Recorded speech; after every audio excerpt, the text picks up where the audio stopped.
प्रमद बर'आ मात्र गावसोरनि जितु कमिसन जानो थाखायल' बे सरकारखौ फोथांना दं। आं गिबियावनो गासैबो रायजो राजाफोरनिसिम आंनि अननाय आरो सिबिनायखौ फिन खेबसेबाव बावहरबाय। बेजों लोगोसे दिनैनि मोनसे गोदान भिडिअ फिन खेबसेबाव बयखौबो बरायनानै लाबाय। आसा खालामो भिडिअखौ जोबजासिम नायलांगोन आरो लोगोसे जोबथारनायाव भिडिअखौ मोजां मोनोब्ला शेयार लाइक आरो कमेन्ट खालामगोन होननानै आङो आसा खालामबाय। प्रमद बर' बिथांनि डाबल स्पिडजों जौगानायनि खामानि मावनाया माबायदि जादों सिं सिं बेखौथ' जों रायजो राजाफ्रा गोबाङानो मिथिया।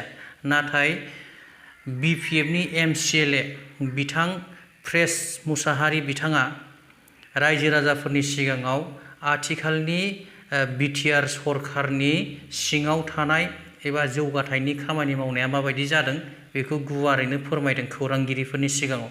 नायनानै ला दिनै भिडिअखौ। प्रमद बर'आ मात्र गावसोरनि जितु कमिसन जानो थाखायल' बे सरकारखौ फोथांना दं। आं बेखौ नुदों आरो मोनसे समाव जों नुदोंमोन जोंनि गेजेराव सोरबा रं सोरबा माने डकुमेन्टस गैयालासिनो सालायोब्ला बे चालानखौ डाइरेक्ट BTCनि एकाउन्टआव दानोमोन। दाथ' नुबाय डाइरेक्ट स्टेट एकाउन्टआव थाङो। बिथांमोनाथ' मोनसे नाटकसो ना। प्रमद बर' बिथाङा जि धरনের खोथा बुंदों आरो प्रेक्टिकेल मा जानो थांगासिनो दङ। दिनै बिथांमोना केसखौ फारसेथिं माने सोङोब्ला बा एसेम्ब्लिनि गेजेराव जों कुइसन खालायोबा मोनफानि उनाव मोनफा फोजोबलांगासिनो दं होननानै बुंदों आरो प्रेक्टिकेल बिथांमोना दिनै नुनो मोनदों साफ्रोमबो NDBनि माने जायफोर केडार बा लिडार्स बिथांमोना दिनै कर्टआव हाजिर जाहैबाय थानो गोनां जादों आरो दिनै रन्जन दैमारिजों लोगोसे गोबां माने NDBनि एक्स NDBनि माने जोहोलावफ्रा दिनै जेलाव जोबथेसालियाव जोबनानै दोनजादों। बेनो फोरमान सुक्ति जानानै थांदों। BTR सुक्ति 1500 कोटि थाखा दिनै माने बोसोरफ्रोमबो माने 500 कोटि बाहायनांगौ 3 बोसोरजों फोजोबनांगौ। बिथांमोना थाइसेबो थाखा लाबोनो हायाखै आरो बिनिफ्राय मा फोरमान नांबावगौ। दा दिनै मोनफ्रोमबो ओनसोलफ्राव थां मोनफ्रोमबो एरियाफ्राव थां BC/DC लेभेलाव थां कारापसननि अनगायै जेबो नुवा। बिथांमोना जाख्ल'नाय मालायखौ बुंबाय थादों। दा बिथांमोना बे मोनसेल' खोथा बुङो जे BPFखौ सोंखारिफ्ला गावसिनि दायखौ एरायनानै थानो नागिरदों। नंखायनो देग नुबाय थादों मोनफ्रोमबो टेबोलाव मोनफ्रोमबो माने BC/DC लेभेलाव माबायदि कारापसन जादों बेखौथ' आं बुंनांगौ खोथा गैया। आं बुंनाय बाथ्रा नङा बे।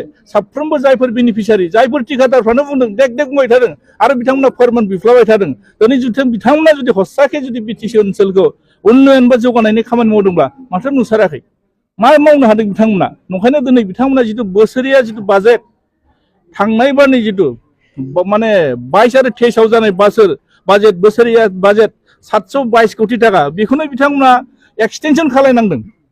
माने 4 मास एक्सटेनसन खालायनांदों बिथांमोना। अब्ला बिथांमोननि मावनाय हाबाफारिया मोजां जादों ना गाज्रि जादों बेखौ रायजो राजाफ्रा बिसार खालायगोन।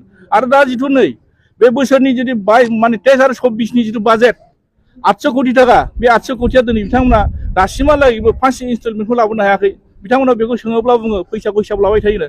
जों सोङा मानो रायजो राजानि फैसा उन्नयन खालायनांगोन। बिथांमोना नंखाय माखासे बायदिसिना माने नलेज फेस्टिभेलानो बुं बायदिसिना गोबां धरननि बिथांमोना फेस्टिभेल लानानै बिथांमोना थाखा फैसाखौ नांगौ जायगायाव बाहायाखै माने नाङै जायगायाव बांसिन बाहायनायखौ नुदों। BTCनि दफाफोरखौ दिनै गासै दफाफोरखौनो दिनै फुलफिल खालायनानै दिनै BTCखौ मोजां मोनसे मडेलनि गेजेरजों 17 बोसोराव दिनै BPFआ सालायदों।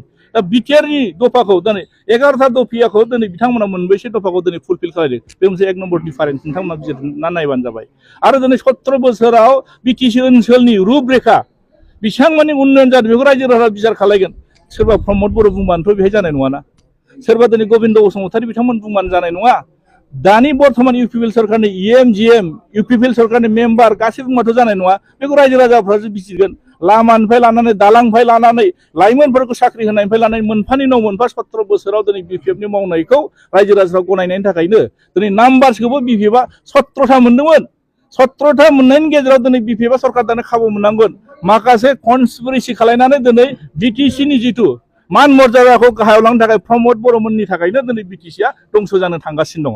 दिनै जायफोर माने सोरबा बाइक सालायनाय सोरबा गारि सालायनाय दिनै MBI दिनै माने दिनै MBIनि थ्रुयै माखासे जिबायदि लामाफोराव दिनै हमदों चालान दानलाबायदों बे दिनै BTCनि एकाउन्टआवबो थाङा दिनै स्टेट एकाउन्टनि डाइरेक्ट थाङो। बेफोरथ' मोनसे समाव जों नुदोंमोन जोंनि गेजेराव सोरबा रं सोरबा माने डकुमेन्टस गैयालासिनो सालायोब्ला बे चालानखौ डाइरेक्ट BTCनि एकाउन्टआव दानोमोन। दाथ' नुबाय डाइरेक्ट स्टेट एकाउन्टआव थाङो। दा बेफोरनो मोनफा फोरमान आरो। भिडिअखौ नायखांनायनि उनाव जोङो हमनो हायो जे बिथांमोनहा जे दानि सरकारा BTR ओनसोलाव बा BTC ओनसोलाव जौगाथायनि खामानि मावनायाव टटेलि फेलर जाबाय।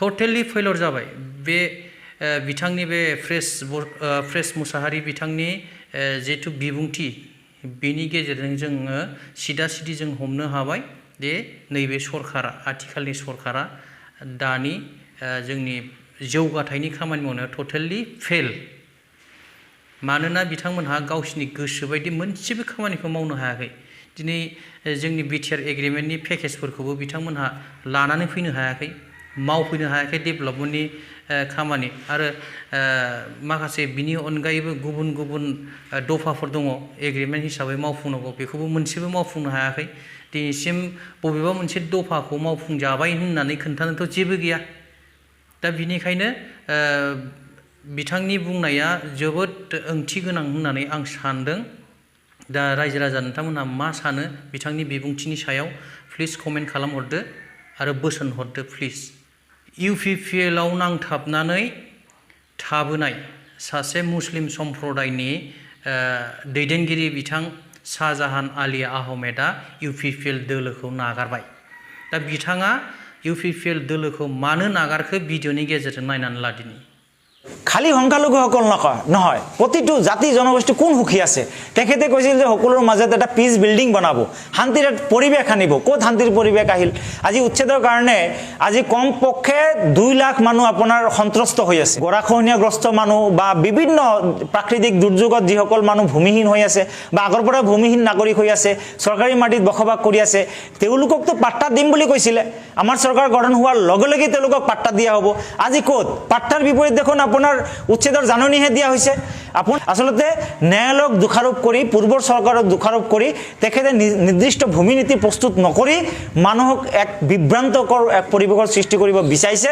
তাৰ সমান্তৰালকৈ আপোনালোকে দুই এটা ঠাইত দেখা পাব যে আনকি তেওঁলোকে ST বা অইন যিবিলাক খিলঞ্জীয়া জাতি জনগোষ্ঠী তেওঁলোকৰ মাজতে কিন্তু এখন দুখনকৈ আপোনাৰ উচ্ছেদৰ জাননী ইতিমধ্যে প্ৰেৰণ কৰা আৰম্ভ কৰিছে প্ৰথমে সংখ্যালঘুসকলক উচ্ছেদ কৰিব তাৰ পিছত চাই বাকি কাক কেনেকৈ কৰিব পৰা যায় দুৰ্বলক প্ৰথমে আক্ৰমণ গতিকে তেখেতৰ যদি নীতি হয় চৰম দুৰ্ভাগ্যজনক হ'ব আৰু কোনো কাৰণতে আমি আশা নকৰো भिडिअखौ नायनानै निश्चय हमनो हाबाय आं गोबां खोथा बुंला जाय बिथांमोना भिडिअखौ जोबजासिम नायबाय बिथांमोननिसिम रोजा रोजा साबायखर थाबाय आरो उनाव लोगो मोनफिनबावगोन दिनैनि भिडिअआ एसेनोसै थेंक इउ गोजोन्थों जय बर' हारिनि